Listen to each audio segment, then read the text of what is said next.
నమస్కారం. ఈ సరికొత్త వివరణాత్మక విశ్లేషణకు స్వాగతం. ఈరోజు మనం మన భూమికి ఒక కంప్లీట్ హెల్త్ చెకప్ చేయబోతున్నాం. అవును, మీరు విన్నది నిజమే. మన గ్రహం ఆరోగ్య పరిస్థితి ప్రస్తుతం ఎలా ఉంది?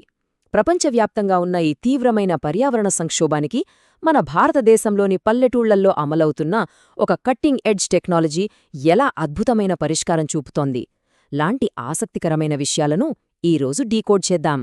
ఈరోజు మన ప్రయాణం చాలా ఆసక్తికరంగా ఉండబోతోంది. బేస్ లైన్ దగ్గర మొదలుపెట్టి డయాగ్నోసిస్, వ్యాధికారకం, మన స్థానిక సంక్షోభం, ఆ తర్వాత దానికి పరిష్కారం, ఫైనల్గా ఆ పరిష్కారం యొక్క నిర్ధారణ, ఇలా 6 చిన్న చిన్న సెక్షన్స్ ద్వారా ఈ మొత్తం ప్రాసెస్ను మనం చాలా సులభంగా అర్థం చేసుకుందాం. ముందుగా సెక్షన్ 1, ది బేస్ లైన్, అంటే స్థిరత్వం నుండి విపరీతమైన మార్పుల వైపు మన ప్రయాణం ఎలా సాగిందో చూద్దాం. అసలు ఇప్పుడున్న ప్రాబ్లమేంటో తెలియాలంటే ముందుగా ఆరోగ్యంగా ఉన్న భూమి ఎలా ఉంటుందో మనకు తెలియాలి కదా. గత 12,000 సంవత్సరాలుగా భూమి హోలోసీన్ అనే ఒక అద్భుతమైన, స్థిరమైన ఫేజ్లో ఉండేది. ఉష్ణోగ్రతలో పెద్దగా మార్పుల్లేకుండా అన్నీ ఒక పద్ధతిలో జరిగేవి. అందుకే వ్యవసాయం, మన నాగరికత అంత బాగా డెవలప్ అయ్యాయి. కానీ ఇప్పుడు మనం ఆంథ్రపోసీన్ అనే ఒక కొత్త డేంజరస్ జోన్లోకి ఎంటర్ అయ్యాం. ఇది మొత్తం అస్థిరతకు, విపరీతమైన పారిశ్రామికీకరణకు కేర్ ఆఫ్ అడ్రస్. ఇక్కడే అసలు కథ మొదలవుతుంది. మరి ఈ అస్థిరతను మనం ఎలా కొలుస్తాం? దీనికోసం శాస్త్రవేత్తలు ప్లానెటరీ బౌండరీస్ లేదా గ్రహ సరిహద్దులు అనే ఒక కాన్సెప్టును తీసుకొచ్చారు. సింపుల్గా చెప్పాలంటే ఇవి మన భూమి యొక్క వైటల్ సైన్స్ అన్నమాట. భూమి సేఫ్గా ఉండాలంటే 9 కీలకమైన జీవభౌతిక ప్రక్రియలు తమ లిమిట్స్ లోపల ఉండాలి. ఒకవేళ బౌండరీస్ దాటాయా, ఇక అంతే, కోలుకోలేని విపత్తులు మన మీదకు దూసుకొస్తాయి. ఇక సెక్షన్ 2, డెలివరింగ్ ది డయాగ్నోసిస్. ఈ 2025 ప్లానెటరీ హెల్త్ చెక్ రిపోర్ట్ ఏం చెబుతుందో గమనిద్దాం. స్టాక్హోమ్ రెసిలియన్స్ సెంటర్ మరియు ఇతర శాస్త్రవేత్తలు అందించిన డేటా ప్రకారం గడిచిన కాలాన్ని ఒకసారి పరిశీలిస్తే మనకొక షాకింగ్ నిజం తెలుస్తుంది. 12,000 ఏళ్ల క్రితమున్న ఆ బ్యాలెన్స్ కాస్త 20th సెంచురీ మధ్యలో మొదలైన గ్రేట్ యాక్సిలరేషన్ దెబ్బకు ఒక్కసారిగా కుప్పకూలింది. 2009లో ఈ బౌండరీస్ కాన్సెప్ట్ వస్తే 2023 నాటికే ఏకంగా 6 బౌండరీలను మనం క్రాస్ చేసేశాం. ఇక 2025 రిపోర్ట్ ప్రకారం 7వ బౌండరీ అయిన ఓషన్ యాసిడిఫికేషన్ కూడా డేంజర్ మార్క్ దాటేసింది. ఇది నిజంగా ఆందోళన కలిగించే విషయం కదా. ఈ గణాంకాలను పరిశీలిస్తే ఇది భూమికి సంబంధించిన ఒక భయంకరమైన మెడిటల్ రిపోర్ట్లాగా కనిపిస్తుంది.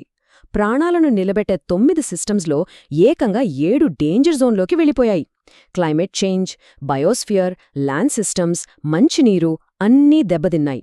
బతికిపోయినవి కేవలం ఓజోన్ పొర, ఏరోసోల్ లోడింగ్ మాత్రమే. ఆలోచించండి, మన ఇంటికి ఉన్న 9 పిల్లర్లలో 7 దెబ్బతింటే ఆ ఇల్లు ఎంతకాలం నిలబడుతుంది? ఇప్పుడు ఈ నంబర్ గురించి ఆలోచించండి. 423 ppm. వాతావరణంలో కార్బన్ డయాక్సైడ్ లెవెల్స్ ఈ స్థాయికి చేరుకున్నాయి.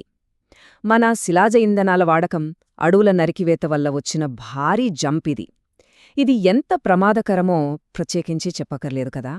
దానికి తోడు గత 50 ఏళ్లలో జరిగిన మరో ఘోరం ఇది. ప్రపంచవ్యాప్తంగా అడవి జంతువుల జనాభా ఏకంగా 73% తుడిచిపెట్టుకుపోయింది. బయోస్పియర్ ఇంటిగ్రిటీ, అంటే మన జీవగోళ సమగ్రత ఎంతలా నాశనమైందో చెప్పడానికి ఇంతకంటే పెద్ద ఉదాహరణ అవసరం లేదు. ఇకపోతే క్లైమేట్ చేంజ్కి ఈవిల్ ట్విన్ లేదా కవల సోదరులు లాంటిది ఈ ఓషన్ అసిడిఫికేషన్. సముద్రపు నీటిలో ఆమ్లత్వం పెరిగిపోవడం వల్ల సముద్రజీవులు తమ పెంకులను నిర్మించుకోలేకపోతున్నాయి. ఒక రకంగా చెప్పాలంటే ఇది సముద్రాలకు వచ్చిన ఆస్టియోపోరోసిస్, అంటే ఎముకలు గుల్లబారే వ్యాధిలాంటిది. వినడానికే చాలా భయంగా ఉంది కదూ. సరే, ఇంతకీ ఇదంతా ఎందుకు జరుగుతోంది? సెక్షన్ 3, ద ప్యాథోజన్, అంటే అసలు ఈ వినాశనానికి ప్రధాన వ్యాధికారకం ఎవరో తెలుసుకుందాం. ఒకదానికొకటి లింక్ అయ్యున్న ఈ విపత్తుల వెనక ఉన్న మెయిన్ విలన్ ఎవరో తెలుసా? మన డేటా అంతా ఒకే ఒక్క వైపు వేలెత్తి చూపుతోంది.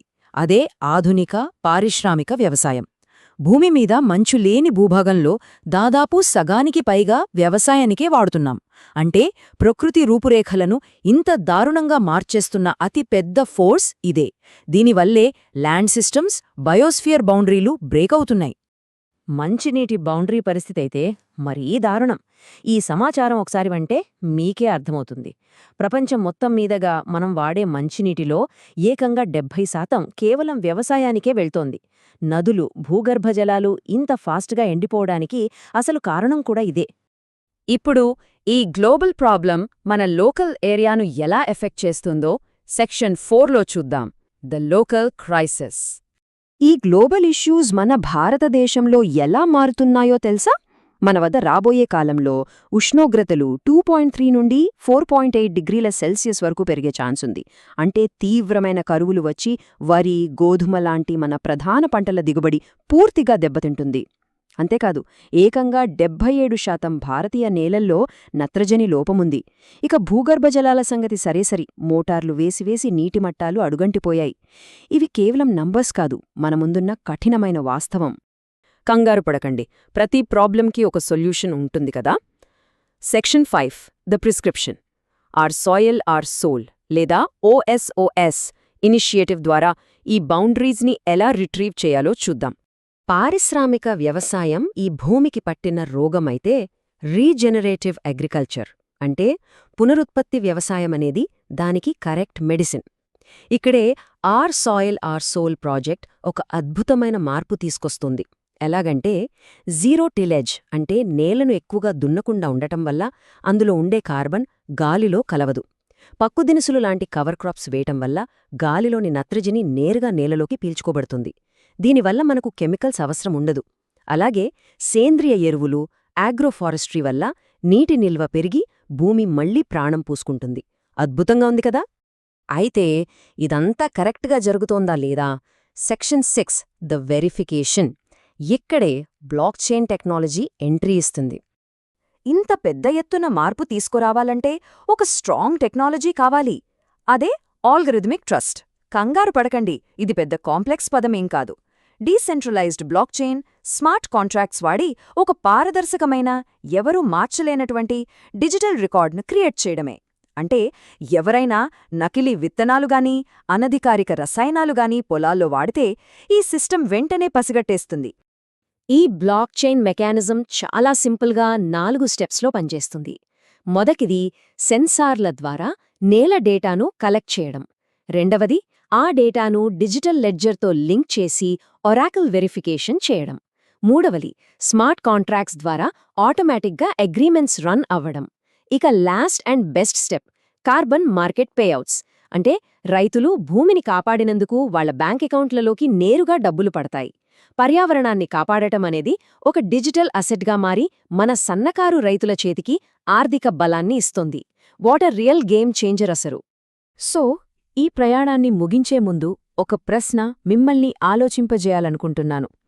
ఒకపక్క గ్లోబల్ స్థాయిలో పర్యావరణం కుప్పకూలుతుంటే, మరోపక్క టెక్నాలజీతో ముడిపడిన మన అవర్ సాయిల్ అవర్ సోల్ లాంటి లోకల్ యాక్షన్స్ ఈ భూమిని కాపాడగలవా? అసలు మన గ్రహాన్ని తిరిగి ఆ సురక్షిత ప్రాంతంలోకి తీసుకెళ్లడం మన వల్ల సాధ్యమేనా? ఈ ప్రశ్న కేవలం ఒక ప్రశ్న కాదు, మన భవిష్యత్తును డిసైడ్ చేసే అతిపెద్ద సవాలు. దీని గురించి తప్పకుండా ఆలోచించండి. మరో ఆసక్తికరమైన విశ్లేషణతో మళ్ళీ కలుద్దాం.